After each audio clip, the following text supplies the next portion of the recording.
Bueno, lo presentamos a Hugo Pressman, periodista, economista, profesional de ciencias económicas. Bueno, querías comenzar por un tema económico y yo quería preguntarte un tema político, ¿no? Relacionado con lo económico, ¿por qué digo esto? Con Agustín lo planteamos en la editorial, van a buscar otro eje de comunicación y este eje de comunicación, más allá del desposicionamiento, la judicialización contra todo lo que tenga símbolo o olor a kirchnerismo, va a ser un manual básico de campaña dentro de lo que es el Frente Cambiemos, lo económico. Viendo el panorama, yo suscribo lo que acá se ha dicho, que es uno lo que escribe, porque no hay otra posibilidad de un diagnóstico diferente. Pero si acá estuviera Pablo Picasso, esto sería el Guernica argentino, una verdadera catástrofe para el pueblo argentino. Y al mismo tiempo hay que decir que es un éxito notable del gobierno. No me cabe. El gobierno es sumamente exitoso. Ellos vinieron a hacer esto que están haciendo y lo hacen desde la perspectiva de ellos muy bien. Bajaron los salarios, bajaron las jubilaciones, destruyeron la industria, endeudaron al país, nos sujetaron al Fondo Monetario Internacional. Este era el plan.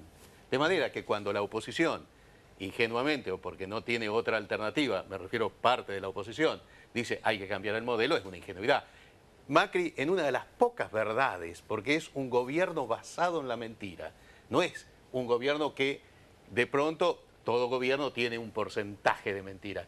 Este es un sistema de mentiras. Entonces, posiblemente la única verdad que dice Macri, no hay otro camino, este es el camino, porque este es el único camino que vinieron a hacer. Y esto, en ese aspecto, es sumamente exitoso. Si aparte de todo este panorama que es una catástrofe, el gobierno tiene posibilidades de ser reelecto y eso depende mucho de lo que haga. De hecho, al día de hoy las tiene. Eso depende mucho de lo que haga la oposición, porque una parte importante de la oposición cree y ha creído a lo largo de estos 3 años que el enemigo era Cristina Fernández y no Mauricio Macri. Y hay aún dentro del peronismo sectores que se dicen peronistas, no tengo el peronómetro, pero un Urtubey, un Pichetto, en realidad es una versión, hasta Massa lo incluiría también, es una versión del macrismo en envoltura peronista. Y entonces es difícil suponer de llegar a una elección con un frente unido. Si el peronismo o la oposición en general va fragmentada, es altamente probable que Mauricio Macri sea elegido con estos índices catastróficos. Y entonces uno debería preguntarse, ¿cómo con estos números es posible que Mauricio Macri tenga posibilidad de ganar? A cualquiera de nosotros. Bueno, revisemos la historia. ¿Por qué? A cualquiera de nosotros, si nos hubieran preguntado en el 2015 los números del 2019 y nos hubiera dicho, ¿es un gobierno que hace esto? ¿Tiene posibilidad de ganar? Cualquiera de nosotros hubiera dicho, imposible. Con estos números ningún gobierno puede ganar. Bueno, ¿por qué puede ganar? Porque hemos perdido una batalla cultural muy importante con el neoliberalismo. Acá hay sectores, no solamente de clase media, que en general han sido penetrados por la ideología neoliberal, aunque no perciban que están recitando una ideología neoliberal, sino en sectores populares. Y eso sí es un elemento muy importante en este análisis. Uno ve perfectamente a alguien de clase media-baja que sube un poquitito y empieza a hablar contra los negros, contra los pranes. Bueno, se considera un emprendedor en última instancia. Un lenguaje adoptado que viene de Estados Unidos por el macrismo. Entrepreneur. Claro. En ese aspecto uno podría decir que muchos de los que putean contra los negros son ellos mismos negros. Lo que no saben es que ahora esos que putean contra los negros y son negros vienen por ellos también. Porque aquí el modelo es tan excluyente que hasta perjudica a sectores importantes del establishment. Fíjense de que esto queda reducido ¿a qué? ¿Qué es la Argentina del modelo macrista? El sector agroextractivo exportador, el sistema financiero, intentan que el turismo reemplace con un tipo de cambio que facilite el ingreso de divisas y no mucho más. Ese es el modelo. ¿Un modelo para cuánto? para 20 millones de argentinos, tal vez para menos. Es decir, que ahora cuando elogian que aumentó la exportación de carne, lo cual es pequeño en términos relativos, en los años siguientes, si el macrismo llega a ganar en los próximos 4 años, vamos a tener una exportación de carne humana muy importante. Millones de argentinos tendrán que exiliarse económicamente. Claro, bueno, vino Pressman recargado, ¿eh? Sí, 2019 un poco la idea era esa, claro. ¿Qué esperás un poco más concretamente si realmente esto continuara? Porque el escenario es muy difícil. Digo, vos, esta cuestión de los desdoblamientos, digo, no solo la provincia de Buenos Aires, que antes decíamos parece que es un hecho, no está confirmado oficialmente, muchas provincias, parece que muchos no quieren subirse a la disputa nacional esa entre los extremos, Cristina de un lado, Macri del otro. Y entonces todo eso complica el escenario. Digo, el propio Urtubey ya lanza una candidatura en el marco de una nada absoluta. El propio Sergio Massa no termina de definir del todo. La propia Cristina no es todavía candidata. Muchos especulan con que sí lo es. Digo, todo esto pareciera que da un caldo de cultivo a que el gobierno sea el que termine capitalizando, aunque sea no mucho, pero que le permita imponerse frente a esa situación. Si esto es así, lo que viene en Argentina... No, lo que viene, si llega a ganar el macrismo, lo dicen, por ejemplo, un sector de los más afectados, que es ciencia y tecnología. El CONICET, en un próximo gobierno, prácticamente queda o desaparecido o limitado a algo inexistente. Un gobierno que habla de futuro y cierra escuelas. Un gobierno que dice que viene a modernizar la política y estrangula las universidades del conurbano, la universidad pública, ciencia y tecnología. Sobran universidades fue la frase. Claro, bueno, es una verdadera catástrofe. Y cuando yo veía las cifras, que uno las sabe, pero cuando la vuelve a ver escrita parece increíble, uno dice, pero uno que vivió por una cuestión de edad el Rodrigazo, dice, pero está bien, eso fue de un día para otro. Esto fue en 3 años. Pero esto supera largamente lo que fue el Rodrigazo diferido en 3 años. Incluso, así como decía de los índices, cualquiera de nosotros que sabíamos, por otra parte, que un ajuste de tarifas había que hacer, que había que establecer otro nivel de tarifas, pero que sea compatible con el bolsillo de los que tienen que usar el servicio por el cual se pagan esas tarifas. Nos hubieran dicho de que en la Argentina se podía aguantar 2.500% de aumento, con aumentos de salarios que están muy por debajo, ¿no? De eso.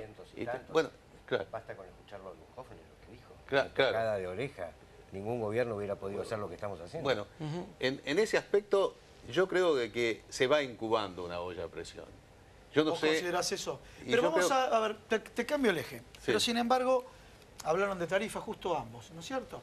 Pero ¿cómo el gobierno en sus guiones comunicacionales, qué es lo que instalaron en esa clase media que vos decís? Instalaron, no, lo que pasa es que las tarifas eran regaladas para climatizar tu pileta. Sí, fue un éxito. Un ejemplo. Fue un éxito. Es un éxito comunicacional Sí. y la gente lo compra. U otro de los discursos es 5 millones, 6 millones de personas trabajando para mantener tantos millones de vagos, donde en definitiva no incluyen muchos que repiten ese discurso. En teoría están en la estadística de los vagos porque son o profesionales independientes o monotributistas que no están en relación de dependencia. Están incluidos los jubilados. Y están incluyendo los jubilados. Sí. Y están incluyendo los jubilados. Entonces esta naturalización de discursos permanentes, donde vos ves gente gente formada, los repite, pero se robaron 2 PBI, ya salieron a decir que no es lógico, pero se instaló en los medios, en este programa, han venido varios políticos a repetir, se robaron 2 PBI, y permanentemente se naturaliza esta serie de guiones que tienen el rasgo de verosimilitud. Claro, pero hubo un periodista, Carnota, que dijo en televisión sin que sus compañeros le dijeran, estás diciendo un disparate. Es increíble que se diga, se robaron 2 PBI. Bueno, vamos a suponer por un momento, por hipótesis, que eso fuera cierto. Bueno, ahora estaríamos viviendo un momento sumamente holgado porque este gobierno no roba absolutamente nada y lleva 3 años en donde lo que se produce en el país debería haber bajado a los distintos estamentos sociales. Se tendría que haber derramado esos PBI que se robaron antes. Claro, pero es increíble. Y el grado de penetración que tiene este tipo de aseveraciones es realmente notable. Cuando uno escucha, bueno, en última instancia, a veces me da la impresión cuando escucho a taxistas, que muchos de ellos ahora putean contra el macrismo, pero que de pronto dicen, pero yo no sé si este problema es por la herencia que recibieron o por la ineptitud del macrismo. Esto me hace recordar a los gladiadores, y también están todo el sector empresarial, buena parte del sector empresarial, en donde muchos sectores pymes también tuvieron ilusiones con relación al gobierno de Mauricio Macri, como si desconocieran que el gobierno de Mauricio Macri era la expresión en la Argentina de un neoliberalismo extremo. Bueno, cuando veo eso, es muy parecido a los gladiadores del circo romano, que antes de combatir se acercaban al César y le decía: Ave César, los que van a morir te saludan. Y acá, sectores importantísimos de la sociedad argentina le han dicho: Ave César, Macri, los que vamos a sucumbir con tus políticas, te saludamos y más aún, te votamos. Y muchos de ellos aún están dispuestos a volver a votarlo. A ver, para abrir un poco el juego, ya que hablabas de Vamos al sector empresario, vamos al sector empresario. Si no va a sentir ahí...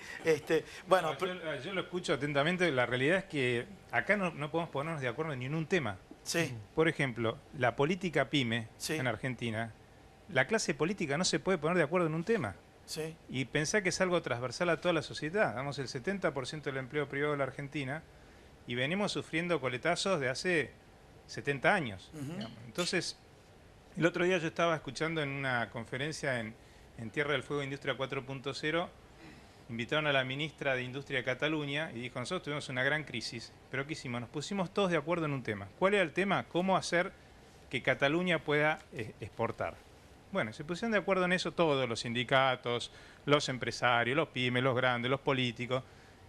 Y bueno, y salieron adelante con 200.000 problemas que tenían, incluido el separatismo. Nosotros no podemos poner en un tema. Yo salgo de acá, tengo que ir a mi pyme a ver cómo termino de pagar las cosas que tengo que pagar, etcétera, etcétera.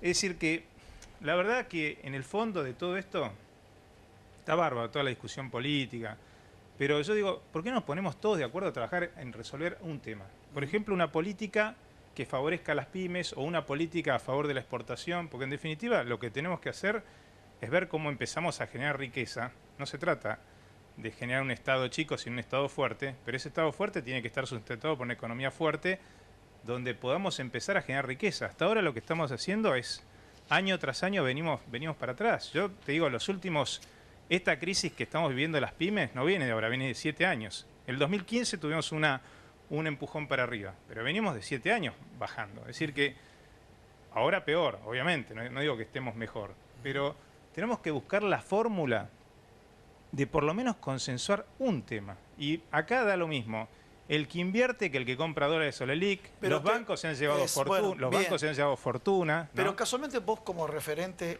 de CAME, ¿no es cierto? Como secretario de prensa de CAME y demás.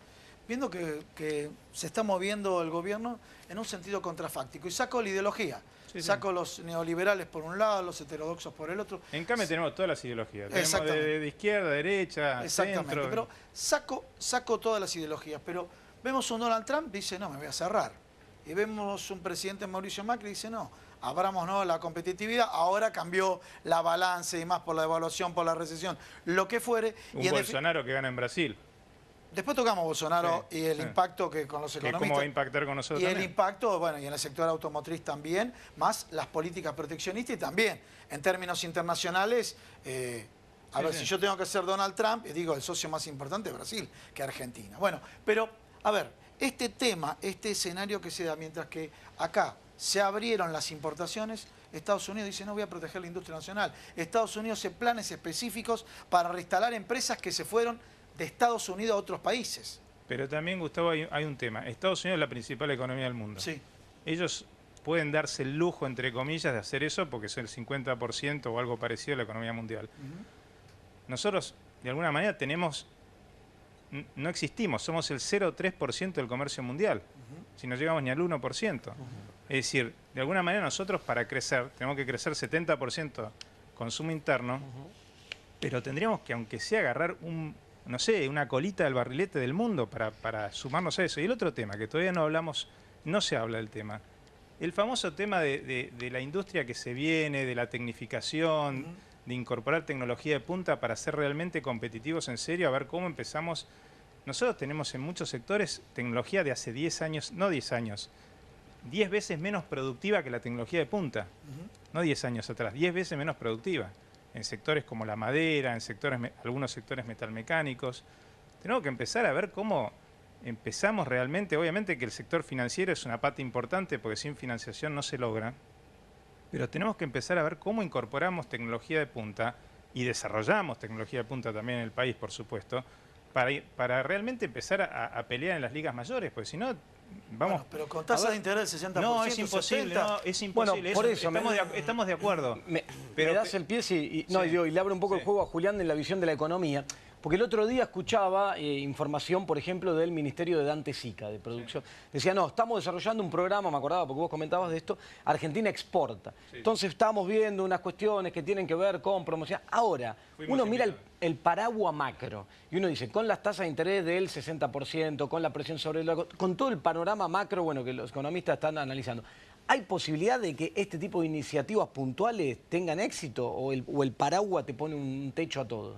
No, yo creo que no, porque el grueso de las pymes funciona, bueno, acá tenemos un experto, funciona gracias al mercado interno.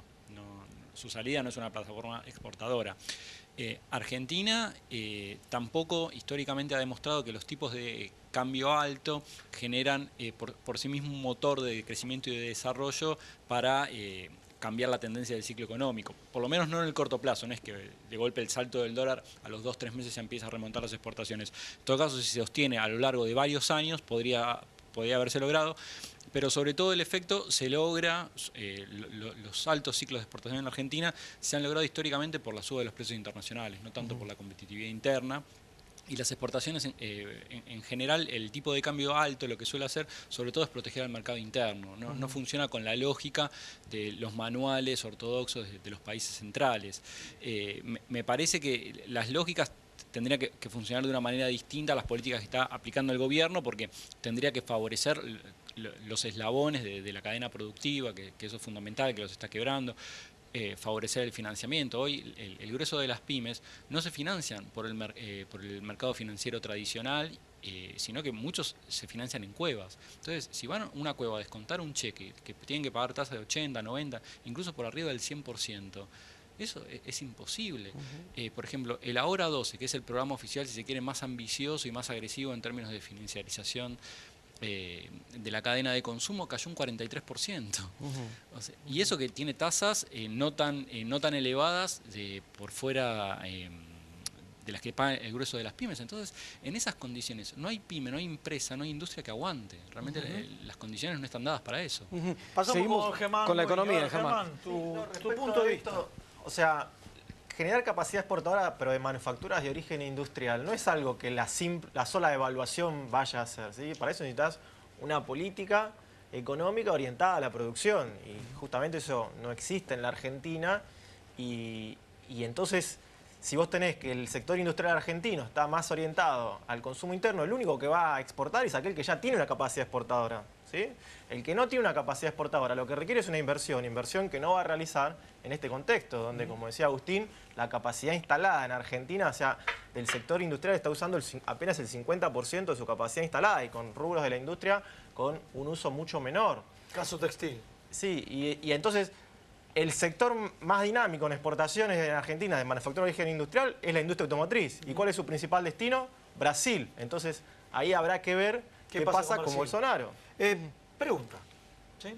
A ver, el gobierno parece que ahora, estamos viendo en los principales diarios del país, aumentaron los productos de precios cuidados. Y recién lo mencionó Julián, el Ahora 12. Vemos que el gobierno está trabajando sobre precios cuidados y Ahora 12, que en definitiva no son de su autoría, que no interesa que no sean de su autoría, sino que lo han defenestrado los dos, a las dos tácticas, que no son estrategias, son tácticas, son de corto plazo, la han defenestrado y vuelven a aplicar la táctica de precios cuidados y de Ahora 12, una para controlar la inflación y otra para ver si pueden, tanto en bienes de consumo durable o algunos rubros más caros como es vestimenta y demás, que la gente se vuelque esos planes. ¿Cuál es tu opinión al respecto? ¿No tienen plan? A ver, recordemos que el anterior secretario de Comercio, Miguel Brown, decía que no era su función controlar los precios. Él, justamente como vos decías, defenestraba el programa de precios cuidados, que la Secretaría de Comercio no era su función, que eso era una función del Banco Central. Bueno, controlando la inflación al Banco Central muy bien no le fue en estos 3 años, con 3 años de inflación elevada, incluso más elevada que la del gobierno anterior. Y ahora, con esta vuelta o esta reconversión del programa de precios cuidados, en verdad lo que hay es que el programa ya no apunta a lo que apuntaba en su origen. El programa en su origen lo que apuntaba era generar precios de referencia en la economía. Anclar a las marcas líderes en Exactamente, porque como había marcas líderes en ese programa, lo que se buscaba es que ese sea el precio de referencia de un producto, porque vos tenías precios muy distintos, tenías una volatilidad muy grande en un mismo producto. Bueno, hoy no ocurre eso porque el programa hoy está lleno de, por ejemplo, marcas propias de los supermercados. Entonces no hay punto de comparación. ¿Cómo comparás vos el producto de una marca propia de una cadena de supermercado con el producto de marca propia de otra cadena de supermercado? Entonces, realmente hoy el programa no tiene una identidad como tal. Le falta publicidad, que era una de las patas importantes del programa de Precios Cuidados en su momento, porque a las marcas les servía porque existía una referencia en la publicidad de precios cuidados. Hoy vos no ves en los medios de comunicación mucha publicidad de precios cuidados. Entonces, realmente el programa en sí mismo simplemente pareciera ser como una válvula de escape, como una rueda de auxilio del programa del gobierno, pero no más que eso. Rueda de auxilio. Bien. Pablo, ruidazo día viernes. Correcto, horario. correcto. ¿Todo el país? Viernes, todo el país, 20 horas, todos a la calle a sacar el descontento, porque esta es una batalla que no podemos darnos el lujo de perder. ¿Descontento sobre qué? Descontento, me gustaría retomar algunos de los conceptos vertidos. Pero principalmente el tarifazo. Coincidimos en que esto es un plan sistemático de apropiación de recursos de la ciudadanía en manos de sectores económicos concentrados. Coincidimos en que vamos a una catástrofe en toda regla. Coincidimos en que este tipo de medidas de regulación por parte del Estado, del sector privado, es fundamental para proteger los intereses de la ciudadanía. Y me pregunto, Julián, ¿quiénes son los que tienen que ponerse de acuerdo para implementar políticas activas de protección a las pequeñas y medianas? No podemos debatirlo. No es un debate, sino quién gestiona. Sí, yo creo que el Poder Legislativo también. Pero perdóname, recién recién hablabas de Cataluña. Sí. La alcaldesa de Barcelona se llama Ada Colau. Y no es casual que en Barcelona se entiendan, porque ¿de dónde viene Ada Colau? Es la vocera de la plataforma antihipoteca de todos aquellos españoles que habían perdido su vivienda producto de la burbuja inmobiliaria española.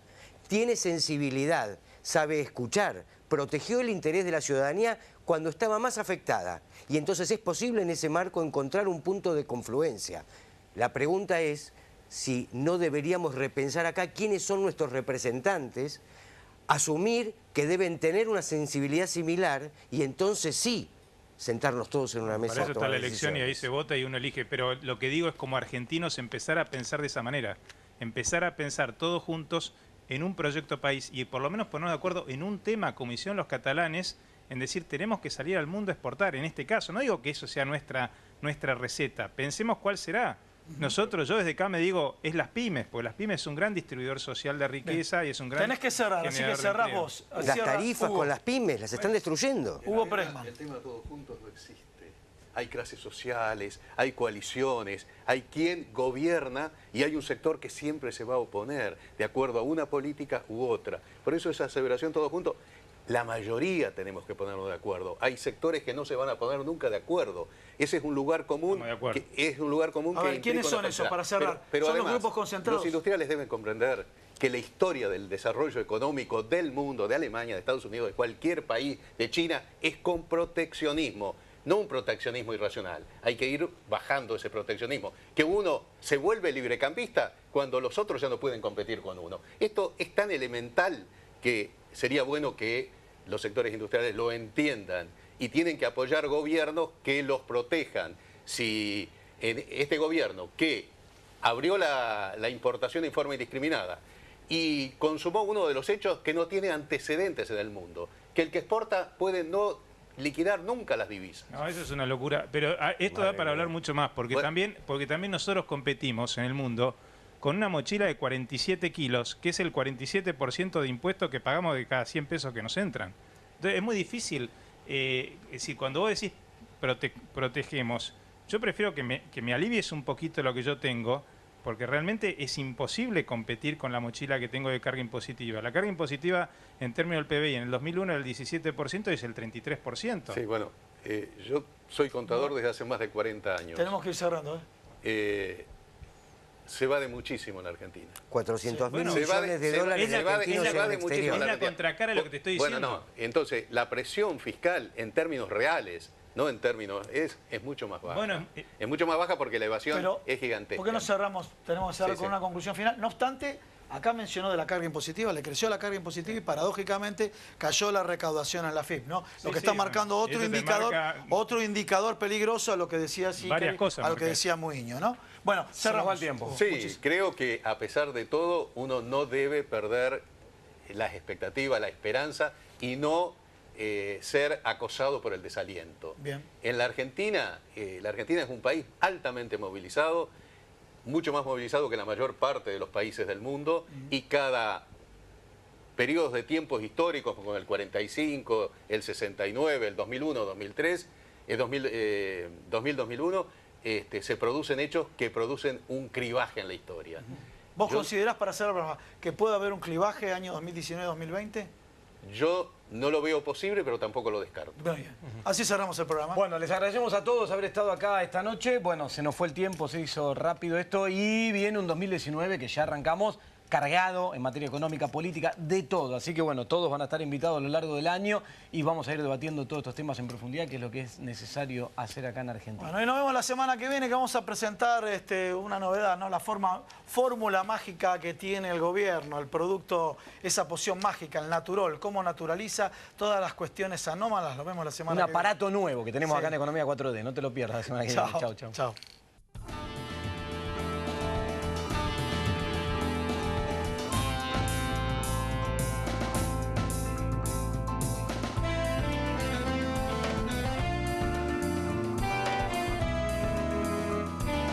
Atilra es artífice de un proyecto solidario, colectivo y social.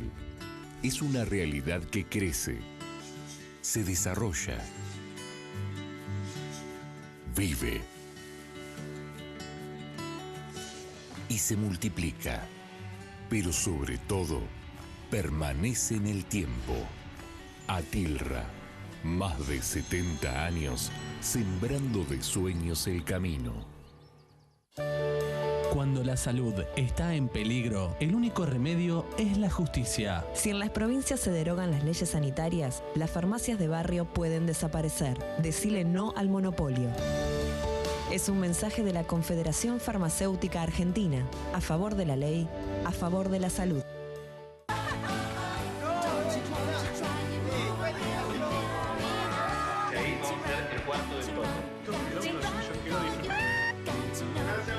Para cada uno, crecer es algo distinto. Lo importante es tener quien te acompañe. Me parece que hice un video. Banco Ciudad. Te quiere ver crecer.